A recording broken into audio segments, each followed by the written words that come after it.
Welcome to The Roll Forward, a podcast for the next wave of finance leaders, especially those looking to transform their roles by making smarter, faster, and more profitable business decisions using the power of technology and a forward-looking approach to finance. Listen in to learn how to get out of the back office trenches and become a more strategic partner within your organization. Hello and welcome to another episode of the Roll Forward podcast. My name is Joe Michalowski, and this episode is brought to you by Mosaic, a strategic finance platform that transforms the way business gets done. And today, very excited, our guest is Russ Jones, the former CFO of Shopify. Russ, thank you so much for joining me. Oh, thanks, Joe. Cool. Well, before we dive into main topic, and there's a lot we can talk about, the story you've had at Shopify is amazing, but do you mind giving everyone the quick background of who you are, what your careers looked like, how you got to Shopify, and some of what you're doing now?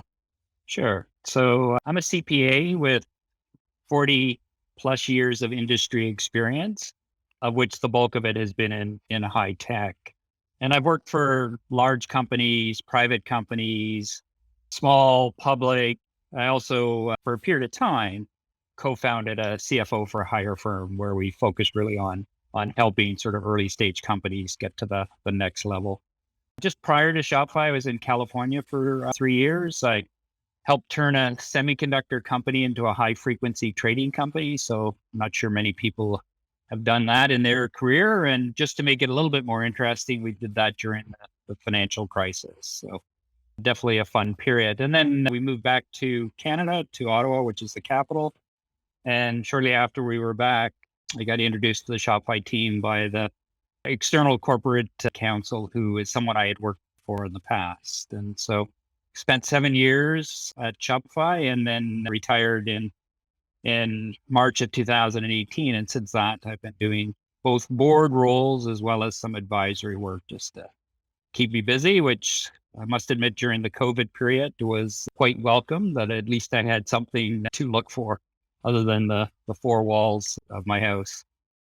Yeah, no doubt. I can definitely relate to that. I've been working at home a long time, so I've been stuck in the four walls of my house for a while, but I can imagine you get a little stir crazy if you're heading toward the later years of the career and you just need someone to keep you busy. So it's great. Yeah, it's actually crazy how well remote work has gone. I mean, one of the boards that I joined, only recently did I actually meet anyone, both on the management team and other board members in person. So that's kind of surprising. And also just the fact that auditors have been able to operate in this environment without missing a beat, I think is quite impressive.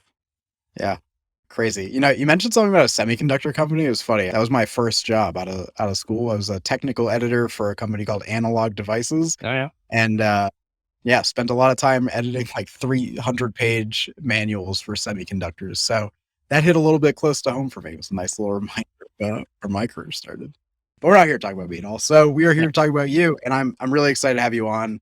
Obviously, the experience you have is amazing. And I think people will get a lot of value out of what we talk about today, which is really around kind of the role of FP&A at a high level and kind of how it's transforming and, scaling companies in that context. And so you were at Shopify. I think we had talked before, you said it was a Series A or it was early stage when you started, took it all the way to IPO. So, it'd be great experience in like a hyper growth company, taking it from, early to where everybody is really trying to get to. And so as a starting point, can you just talk a little bit about, what your view of the modern finance FP&A team looks like? What is the team's role these days? And how has that evolved since maybe like the earliest days of your career? Yeah. So I view the FP&A role as critical as the accounting role for any company. And in fact, once you get sort of the accounting side working, the FP&A role really is even maybe more important as you think about how do I grow and create a profitable business. Initially, I was the default person or the FP&A person at Shopify. And it's kind of interesting. On my first day on the job, Toby, who's the CEO, came to me and said, well, we have a board meeting the following week. This was March of 2011. We haven't yet presented an operating plan to the board, and it would be great if you could do that. And oh, by the way, later this week and for a good part of next week. myself and most of the rest of the leadership team are going to be at South by Southwest conference. So Oh, lucky them. good luck on that. And we were able to do it. And in fact, I think the first operating plan I did there, I think on operating expenses for the full year, I think I was like 1% off. So it was probably the closest I've ever been on an operating plan. So, but we started to build a function. Probably about 2 years in, we hired sort of the first dedicated person, which was the role of financial planning. We had that person start. They actually sourced the system that we were going to use, and then were involved in the implementation of that, and then really started to produce on a routine basis of the operating plans. And then as the company scaled, we started to add dedicated resources that were focused on particular business areas. And that's kind of a good way of scaling the business. Yeah, it makes a lot of sense. I want to kind of track that from early days. So I want to start in these early days and talk about kind of the processes. If you're talking about building an operating plan, I want to dig a little bit into, what that took. And so it sounds like you were the first finance accounting hire at Shopify. Well, I was the first sort of full-time Yeah. finance person. So just a bit of a background there. I joined when there were 50 employees, and the finance team was a part-time accountant and the CEO's mother-in-law, just to put it in perspective there. And actually, interestingly enough, one of the reasons they started to look for a CFO, and I'm sure initially, like Toby wasn't even actually sure what a CFO did, was because one of the Series A investors said, "Okay, Toby, I'll invest in your company, but you have to promise me you'll use some of the money to hire a proper finance person." So that's a bit of the backdrop there. And some of the initial actions that I took there. So one was move to a December year end, start reporting US dollars, start reporting through US GAAP, get in a position that we could actually get the financials audited. And my perspective on that is you always want to build the company that it could go public, knowing that in most cases, companies don't go public. They either get bought or some other event takes place. And so I think that's an important thing, as people are sort of thinking about their own context, where they are from a business point of view and where the company sits there. And it was funny, in the early days, there was some things I got exposed to that were quite funny. They called receivables negative payables. It was kind of an ironic one. And then the other thing was they had this concept of revenue leakage that they mentioned to me early on. And so I had to sort of try to get my mind around that one. Wow. Well, it's also interesting. I love the stories about kind of like formalizing that finance function, because, going from a mother-in-law and some outsourced bookkeepers is probably an experience for you, especially like you're coming in, you've been in this job. You're not like a, late 20s person, like in their first like leadership role. Like you're coming in, you're established and you're ready to hit the ground running, and you have all this to do. So I want to dig a little bit into more of the processes. So you mentioned converting to US dollars. In that context, I wanted to ask like how you go about establishing processes early and what sorts of processes help.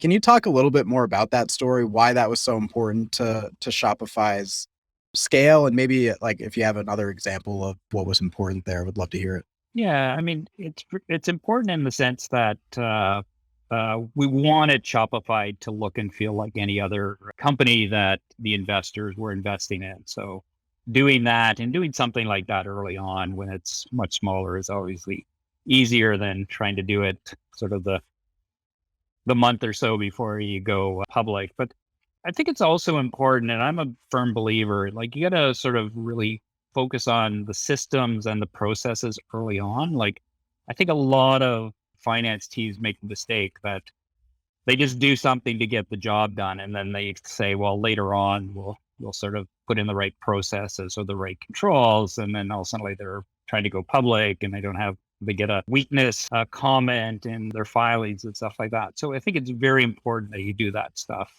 very, very early on. I mean, I talked a little bit earlier about this revenue leakage, and what it was is, just to put it in context, is the view that from what was invoiced to what showed up in the bank was different. And so I had to actually go through it sort of step by step and sort of go, from the invoice to the credit card company who took fees to the bank who took fees and followed on. And part of it was just timing. Like the invoicing assumed it was today, the credit card processing, because they were on a different time, thought it was tomorrow. And so just doing that alignment was a big part. And it was really a roll up your sleeves. And it probably took me a week to sort of get it to the point that I knew that it was right. And then from there we could automate it. And it's the same sort of basic spreadsheet that I developed back in 2011. That's 2011. That's now just been automated by a computer. And now it's obviously much more sophisticated than that. But it also allowed, as we added new revenue sources, to sort of keep going there. And I think that's an important thing, is always thinking about, like, if you're going to be $1 billion company, $10 billion, like, would this process scale for that?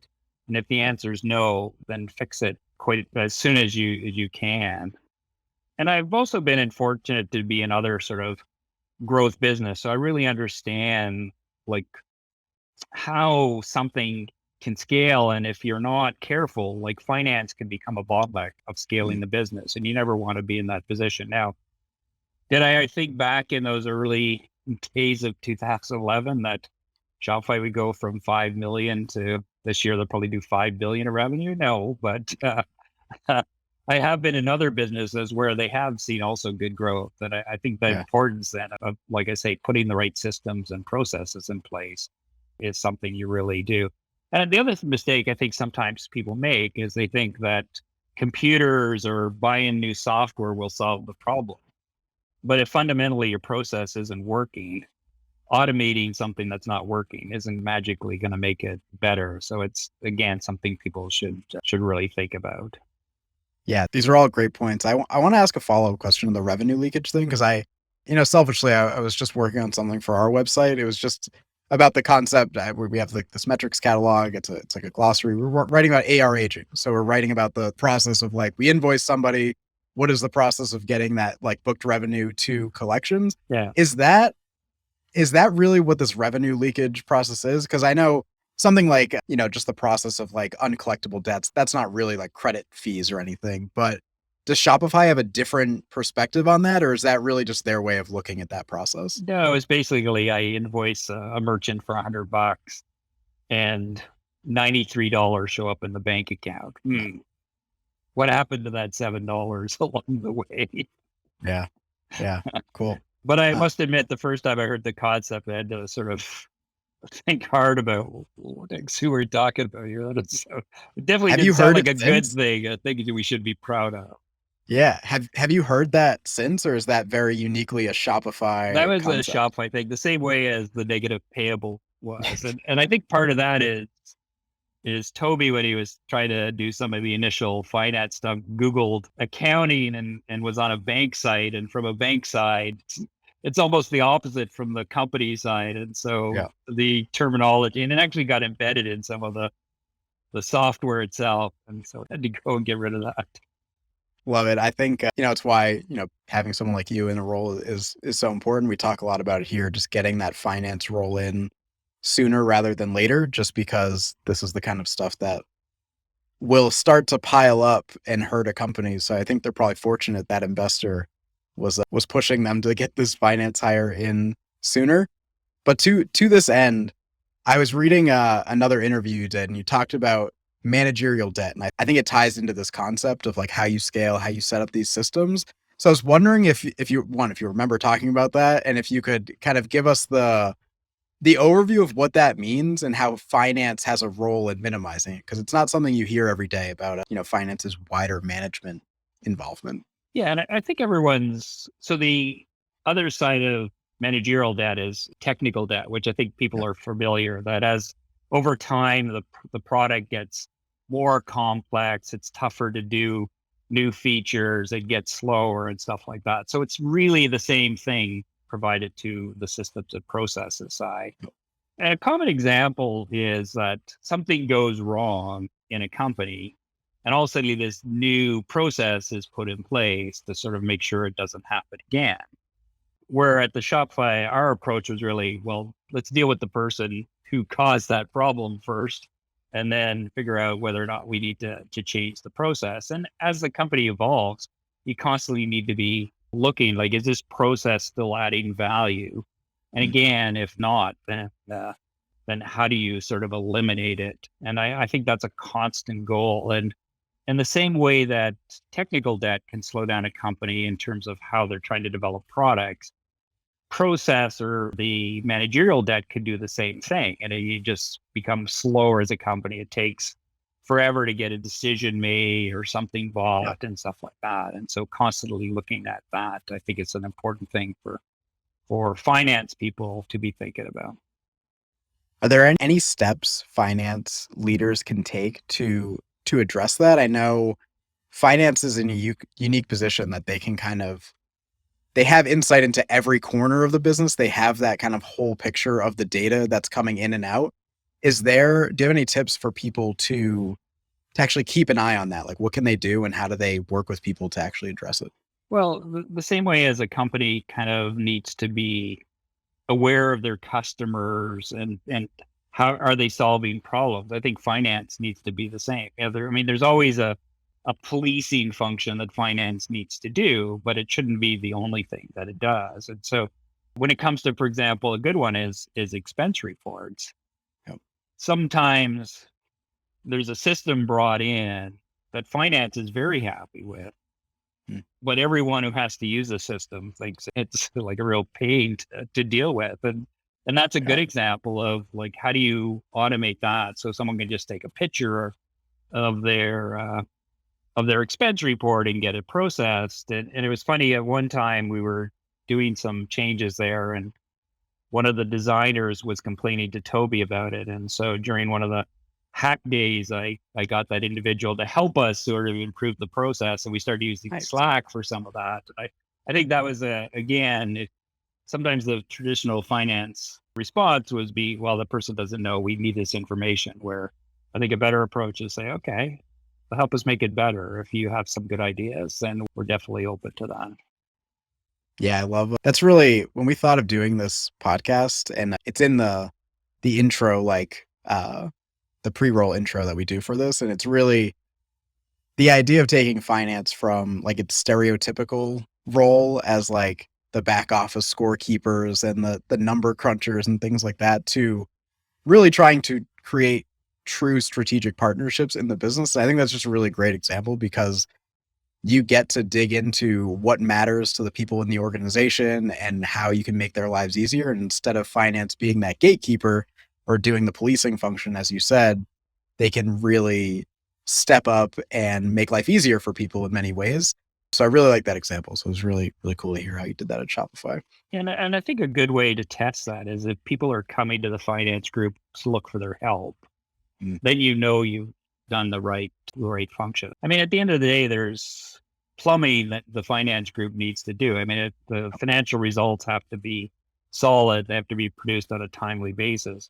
But as you sort of start doing that, a little bit of the Maslow hierarchy, then you can start focused on some of the value added side of it, which I think part of this topic is around FP&A. And I think there's a good thing where the FP&A team can really come in and sort of help take businesses to that next level, because finance people do have a skill set and a way of looking at the world that is quite useful. And if they do it right and partner with whoever's running that business, that could be a pretty powerful thing. I mean, I think I was lucky early on in my career. I was at a company called Newbridge, that while I was there, they grew from like 145 million to over 2 billion. So another good growth scenario. And my role was assistant business unit manager. And so I worked with non-financial people to sort of help manage and grow those businesses. I think that skill really, really helped me later on as kind of I came back as a CFO, where you have both that side as well as the ownership of the accounting side. I mean, lessons aside for finance people, I think the real lesson here is just bring Russ in, because your business goes from not that much revenue to massive amounts of revenue. So feels like a great move for all of these companies. So love to hear all that. I think the last thing I'd want to ask to round out this kind of concept of, essentially what you were doing in the back end to support Shopify's hypergrowth is any thoughts you have beyond what you've said already about the importance of automation and finance technology, and maybe a little bit about how that's evolved. Like you've seen kind of the evolution of what finance tech looks like. So maybe the difference between what you focused on automating, maybe it was expense reports in your days at Shopify versus now when you're working with companies or consulting, like what are some processes that they should really focus on automating away so they can focus on that hierarchy that you mentioned? Well, the whole billing process, I've seen companies, particularly if they've done a lot of M&A, Hmm. you can see a company that has 4 or 5 billing systems in place that they're trying to manage, or they had one way of pricing and now the business has changed and they're doing another way of pricing. And now it's very sort of cumbersome to try to do that. So I think the extent that you can make sure you, not only that it's cost effective, but you have that flexibility that as you need to pivot or you buy something new, that you can sort of adapt to that, which is, it's interesting for enterprise software. I mean, Toby used to say that the more you spend, probably the more you're willing to accept in terms of the system not being as good as it could be, where the whole Shopify philosophy is like someone during their lunch hour could get the system up and running, right? So Yeah. so I think that's something that people should think about. And when we were looking for a GL, the amount of volume that we were sending actually was more than the GL systems out there could handle. And so we had to build another system between sort of the Shopify platform and the accounting system that could then consolidate that. And the added advantage there is when we had to be SOX compliant and get audited, that sort of subsystem was in scope, but the platform itself didn't be in scope. And so that gave us some flexibility there as well. Wow. That's a tool you built internally? Yeah. Who do you work directly with your engineering team on that? Do you hire somebody new in finance to manage that kind of technical process? Like, what does that look like to actually make that happen? So there was an engineering group that were involved a lot in sort of the admin side of Shopify, which is what the merchant see and the invoicing side. And so we would work closely with that. We also would work closely with the data group. I mean, there's an example like when early on the data group reported to me, and then we had to do sort of a major infrastructure improvement, which becomes a lot more technical. And so it went to R&D, and then it comes back. And so also being willing to sort of figure out like where should things fall that make the most sense, I think is an important skill for finance, and making sure that silos don't get developed. Because I think, as you noted before, like the finance group sees everything.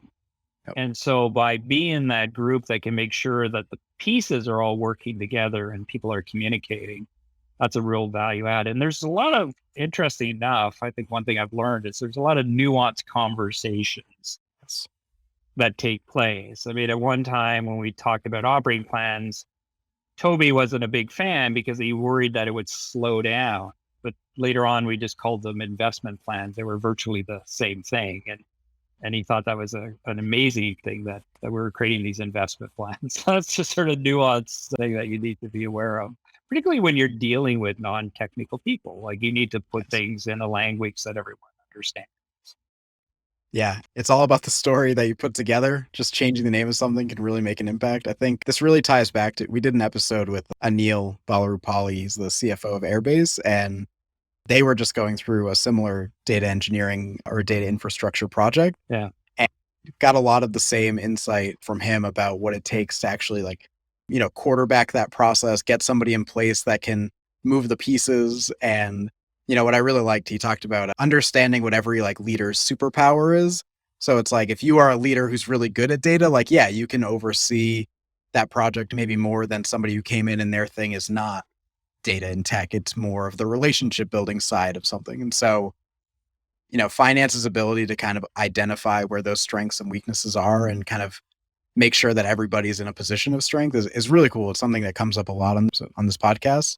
And I really enjoy hearing those stories. So yeah, and cool. being aware of your own strengths and weaknesses as well. Like I would say that my strength is a little bit more on sort of the business side and the operational side and making stuff work. I would not put myself as kind of the best technical accountant in the world. Yep. And so I made sure I hired one of the best technical accountants in the world because I Yeah. still, even though it's not something that I gravitate to or think I have the best skill for, I mean, it's still part of the job. And so you need to make sure that you have the right players in place because at the end of the day, it is your job to make sure that's done right. Yeah, no doubt. I think this brings us into, every time we've talked about scaling finance in the past, I've talked about internally with the finance leaders at Mosaic and with other people on the podcast. It's always like this three-pronged conversation with like people, process, technology. Yeah. We talked about process, we talked about technology, but you kind of rolled us right into the people side of it. So I would love to talk a little bit about how you scaled Shopify's team specifically. And, I guess I'll start off. I know I have some more specific questions, but broadly, what were some of the inflection points where you knew it was time to start adding more resources on the people side to your finance team? Well, the first one was I hired an accounting manager because I needed to have someone that could make sure the books got closed Yeah. correctly. And with that individual and the part-time accountant, we pretty well ran the finance function for the first couple of years. And then I brought in like a manager of financial reporting. You start bringing in some more of the accounts payable, payroll people, and things of that nature.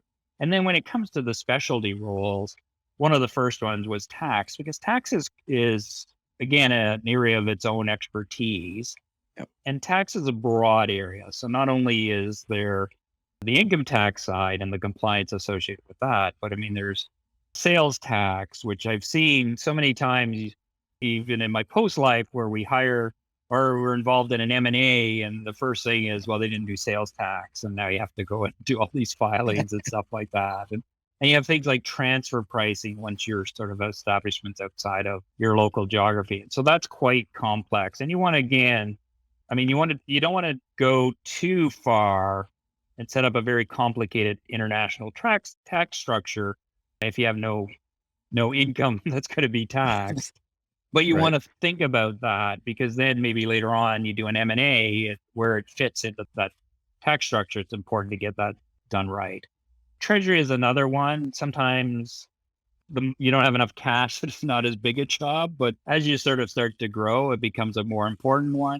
I've seen people combine tax and treasury. I think that's not a bad way of doing it as well. But at some point, getting a separate treasury function, another key, and then adding again technical accounting people as things get more complex.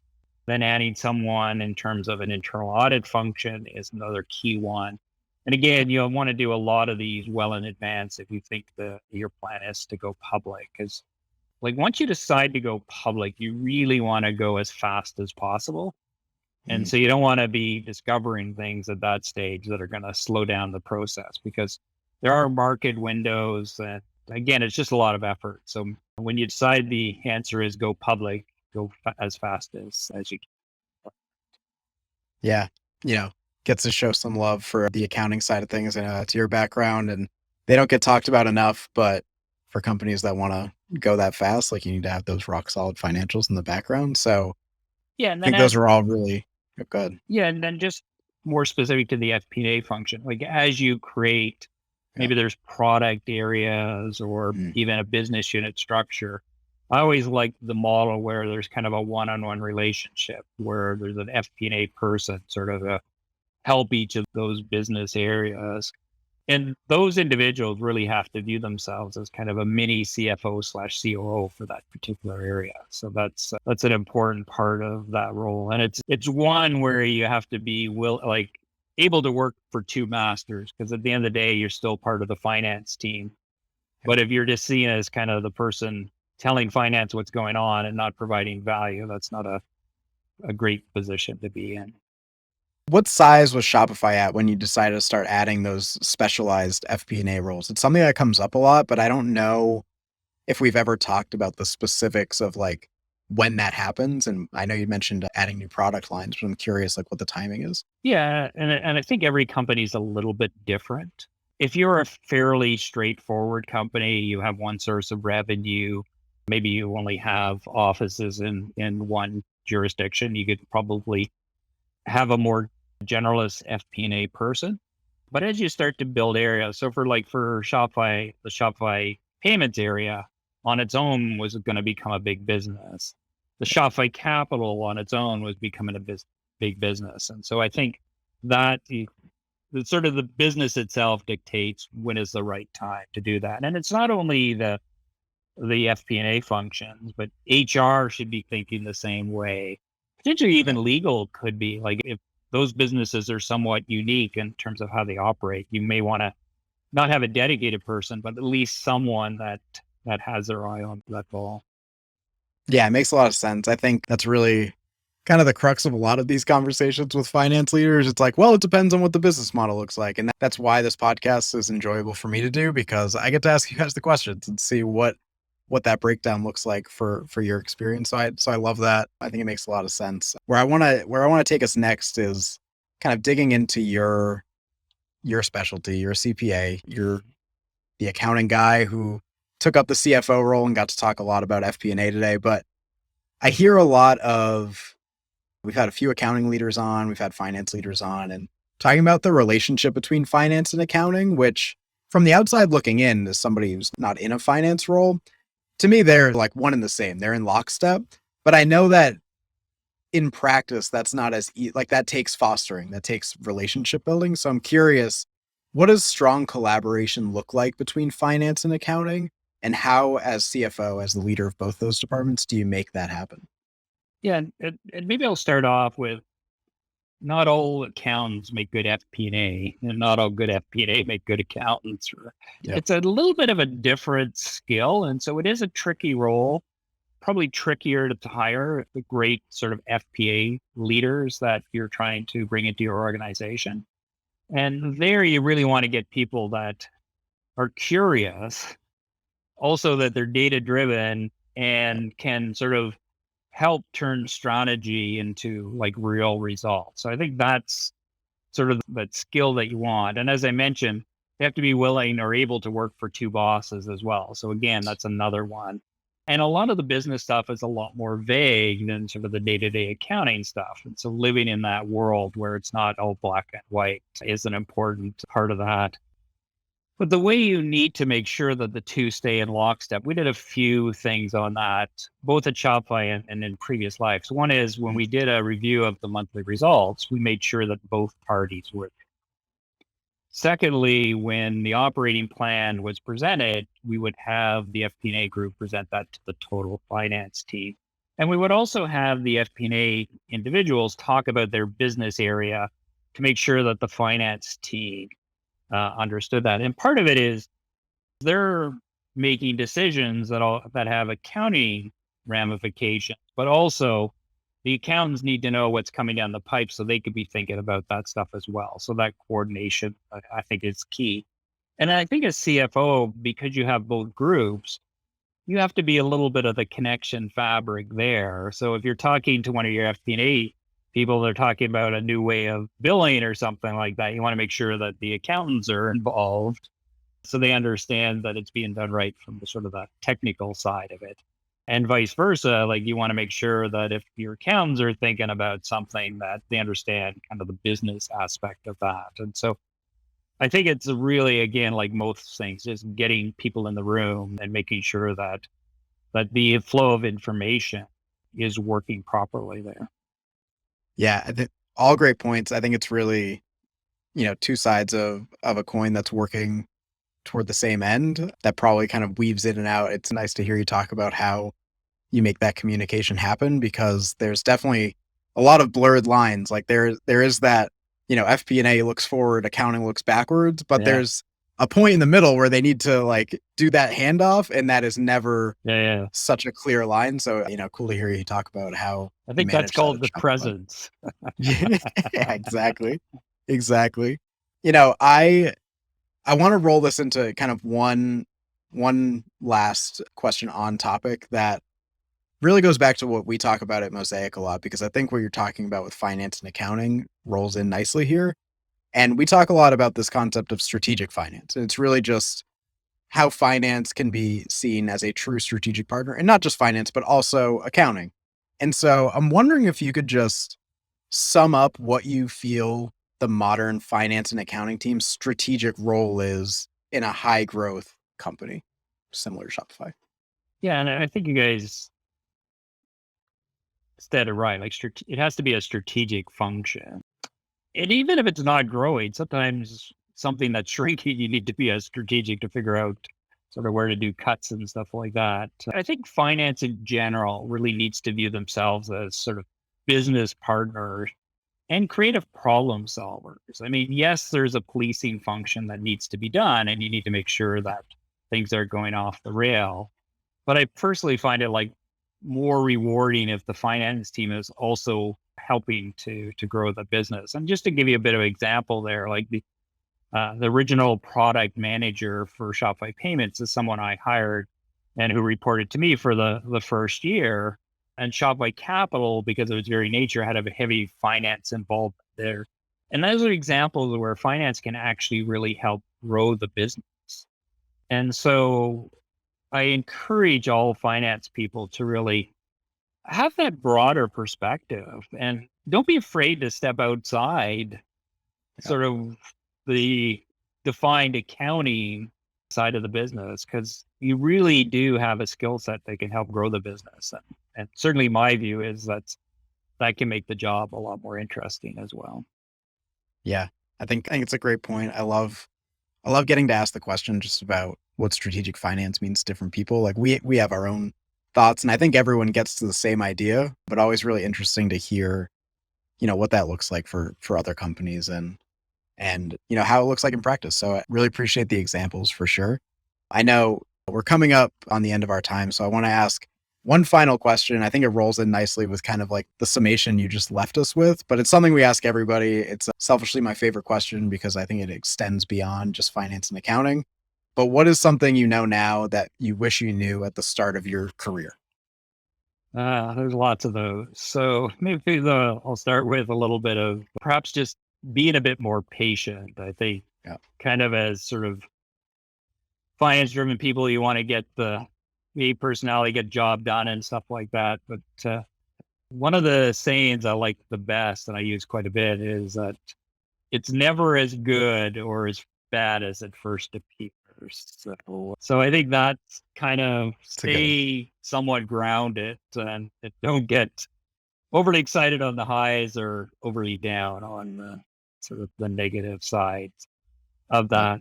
But also, like, I think, again, as people sort of evolve in their careers, I think the importance of developing people and leveraging people. I think probably in the early days, it was like, oh, I can do it myself so much faster. Why would I do that? But it's obviously you don't scale either yourself or be able to scale with a company if that's your approach. And one of the things that I kind of would think about as part of this is that if I was in a meeting with a group, I kind of assess at the end, like, did I add oxygen to the room or did I suck it out of the room? And I think that's an important lesson learned over time. Like, if you can sort of motivate and sort of influence people to do something, and really lots of times stuff that they didn't think they could do, that's a pretty powerful outcome on that. Yeah.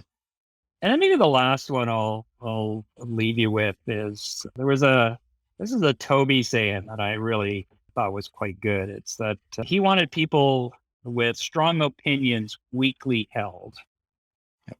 And so, like, he wanted you to come into the room with an opinion about something. But if during the discussion there was a better way of doing it, then he also wanted you to change to that better way and not be so fixed in that sort of starting position. So I think that's another one that, I don't know, maybe people are thinking of aspiring to higher roles in their finance organization would be a good one for them to keep in the back of their mind. I think those are all great. I think people are fortunate to have someone who's been in the positions you have looking back and thinking about these things. I really like the adding versus sucking oxygen out of the room one, because it's similar. I think finance has a reputation similar to like HR, where like if they show up in a room unexpected, like everyone's kind of like on edge. And I know my wife works at HR, so I know her goal is always to go into rooms and like put people at ease and like not have that happen. And I think, to your point, Same thing for finance people. It's like if you come into that room and that doesn't happen, you're probably succeeding on the relationship building side of things. So I think that's all really great points, but I really liked that one. That was cool. It's the opposite of I'm here from corporate. I'm here to help, right? Yeah, exactly. Exactly. Such a good point. Cool. Well, I know I want to be respectful of your time. Really appreciate you coming on, but I want to open the floor to you.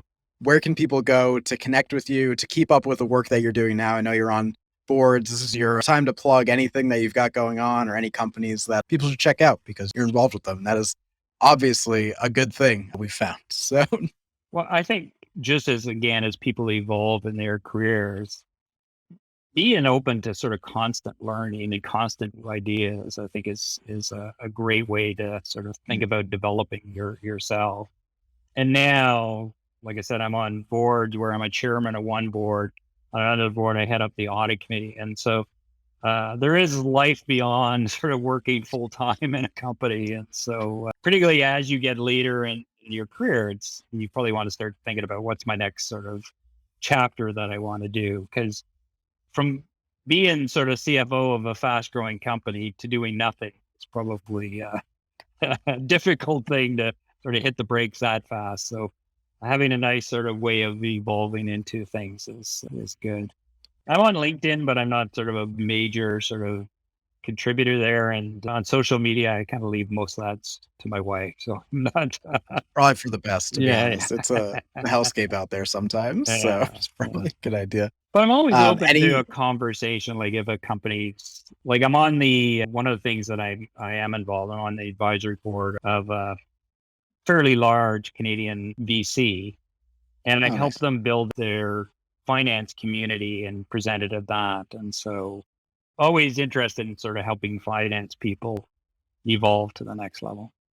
Cool. Love to hear it. Well, Russ, thank you again so much for joining. I think this is going to be a really good episode. And yeah, just appreciate you taking the time out of your day. I know you're staying busy even in your post Shopify years. So just great to have you on the roll forward and hope we can do it again sometime. My pleasure. Thanks, Joe. All right. Thanks, Russ. Thank you for checking out this episode of The Roll Forward. This show is powered by Mosaic, the strategic finance platform that transforms the way business gets done. If you enjoyed what you learned in this episode, make sure to follow The Roll Forward wherever you listen to your favorite podcasts. Or visit mosaic.tech/podcast to get immediate access to all of the latest episodes.